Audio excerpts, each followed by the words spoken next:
Ahoy and welcome aboard once again. Tonight will be the final reading from Black Venom, the fourth book in the Waves of Darkness series. I'm Tamara A Lowery, the author, by the way. The title of this particular excerpt is called Belladonna's First Drink. This is fun. The Incubus put in at La Laguna on Tenerife, not so much to resupply as to get information. The port was the last stop before crossing the Atlantic for many ships sailing from Western Africa or the Mediterranean. Victor wagered that Lefort probably used it as a supply point in his slave trade route. If so, someone there might be able to give them an idea of where to look for the man. It also served to give the crew some sporting time. Vic and Grimm had both decided years before that it was best to let their men have time to enjoy the shares they got from any prize taken. Where some pirates would hoard their wealth and were stingy with their crew, Brandy and the Reaper had never been that way. Having all the treasure in the world meant nothing if you were never allowed to enjoy it. The cadre took the night watch on board, which freed the rest of the crew to go ashore. Grimm opted to stay aboard as well. Victor figured he was going to set to taming Brianna. He knew his first mate hadn't bedded the girl yet. His heightened senses would have let him know if Hezekiah had. As it was, her scent was barely discernible any distance from the cabin she was being held in. Amazingly, for such an important port, there were only 2 taverns. They were owned by brothers who had tailored their individual businesses to specific clientele. The Drunken Goat catered to the working classes on the island and the crews of any ships in port. The Singing Mermaid was set up more toward the tastes of the ship's officers and the wealthy landowners. The crew of the Incubus descended on both taverns like a locust. It was one of the benefits of being pirates. They could care less about class divisions. Of course, it was also fun to go in and take over an establishment where they obviously weren't welcome, but no one dared to throw them out. Victor and Belladonna headed to the Mermaid. Jon-Jon went to the Goat. The latter stood a better chance of getting information at the dockside tavern than his captain did. In a port that made such a fuss about class distinction, the ship's captain would be viewed with distrust by the Goat's regulars.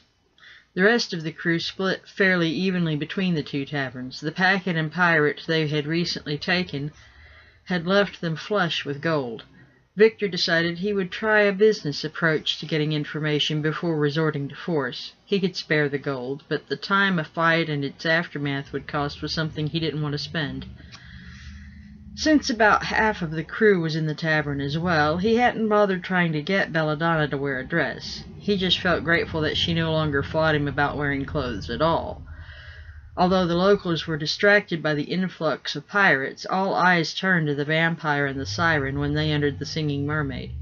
Belladonna's blood-red hair and curvaceous figure clad in a loose shirt and form-fitting leather breeches drew the gaze of every male in the room, save for the pirates.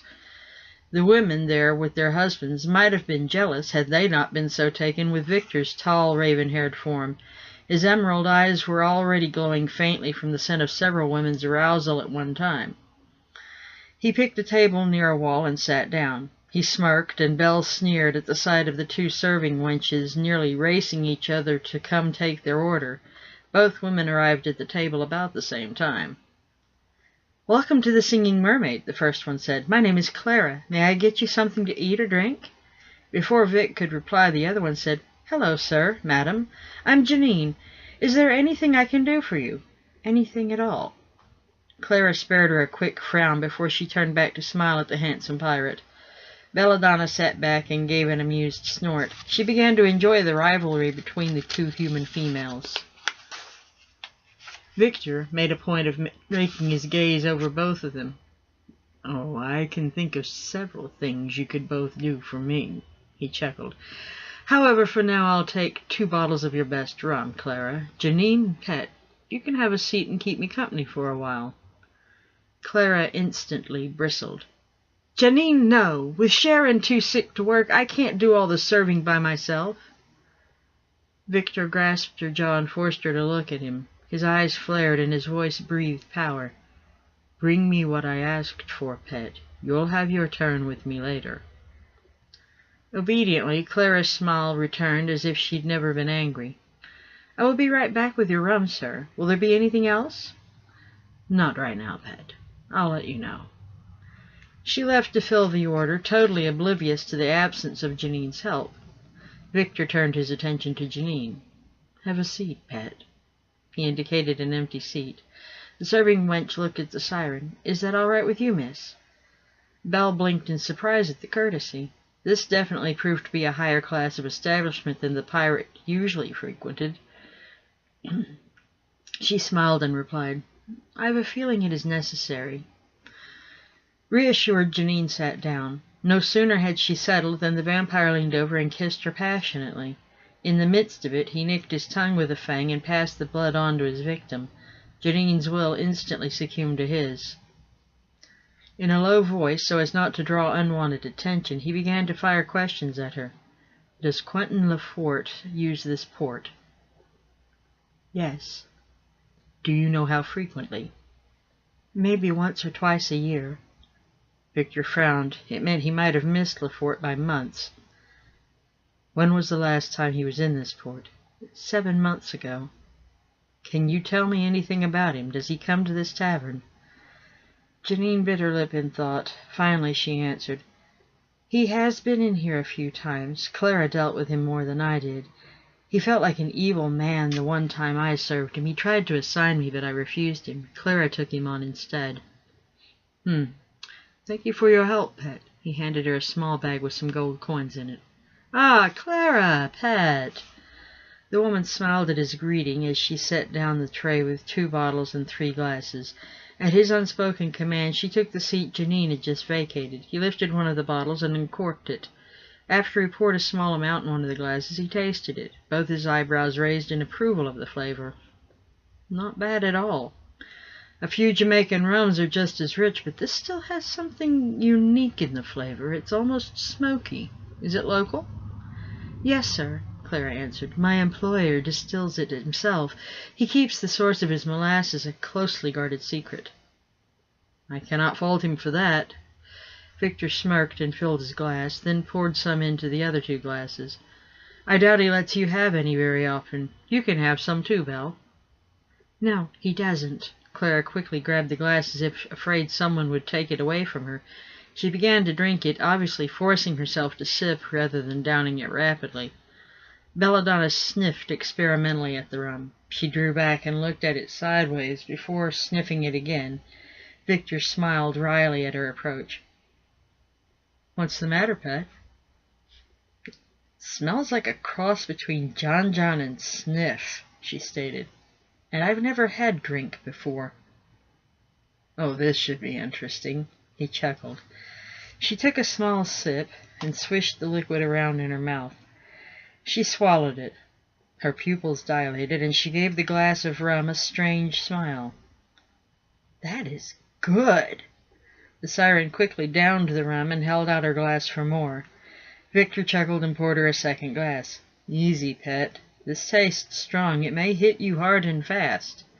She giggled. "It burns, but it makes me feel tingly inside, too." The liquor had another effect on the siren, one that Victor did not care for. As she drank the second glass, he could feel the bond between them grow fuzzy. It did not dissolve, but he sensed a partial barrier and lag to the connection. Given that he was still unsure of how far Venoma's influence stretched, he definitely did not like this turn of events. "I think we should get back to the ship, pet," he said as he corked the bottle. "Clara, join us. I need to ask you a few things, but this is no longer a safe place to do so." The serving wench stood and followed them out the door. The tavern keeper didn't see them leave, and had no idea what had happened to Clara. Janine didn't even have a memory of Clara being there for work that day.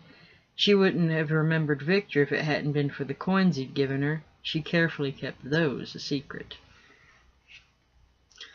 Back aboard the Incubus, Vic locked Clara in his cabin before escorting Belladonna to her own cabin.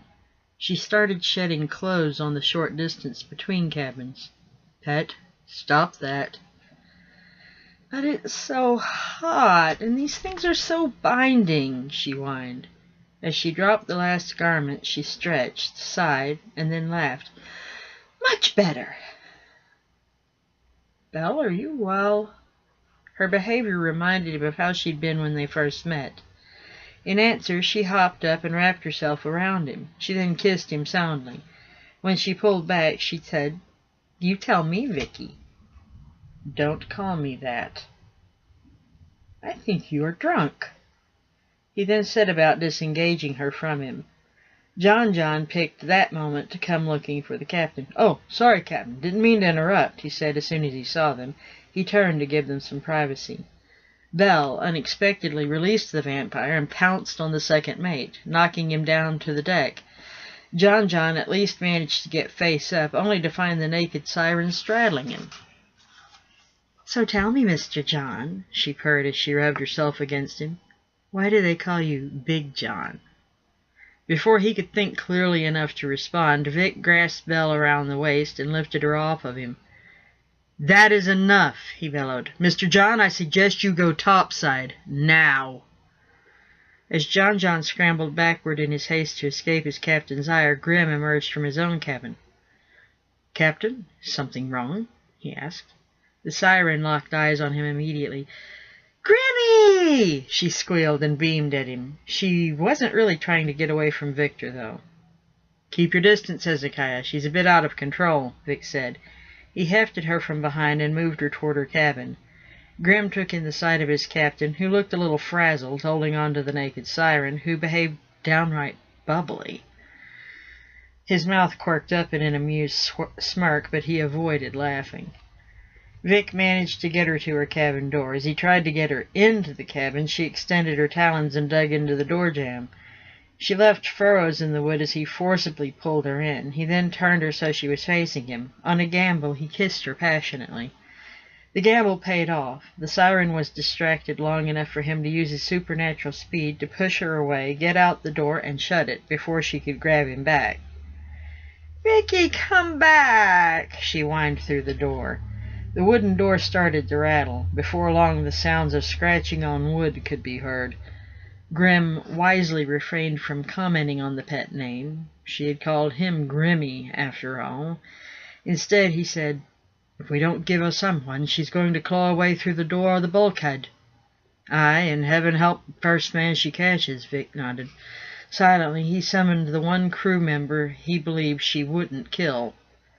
Mr. Rumble should be here soon. Can we afford to lose him? Not really, but I don't think he'll be in any real danger. She seems to think of him as a pet.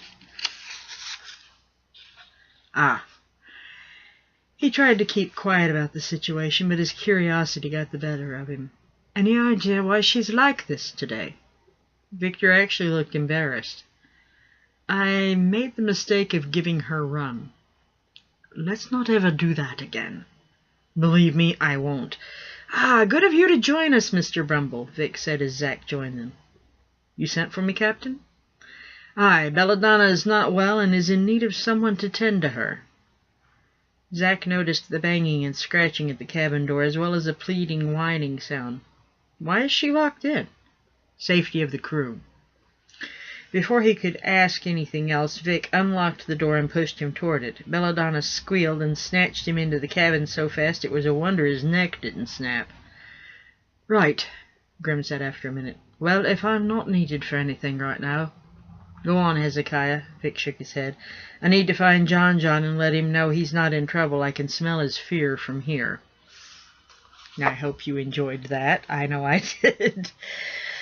The next reading will be the Once Upon a Tide from Book 5, which is Hell's Dodo. And I will see you again next week.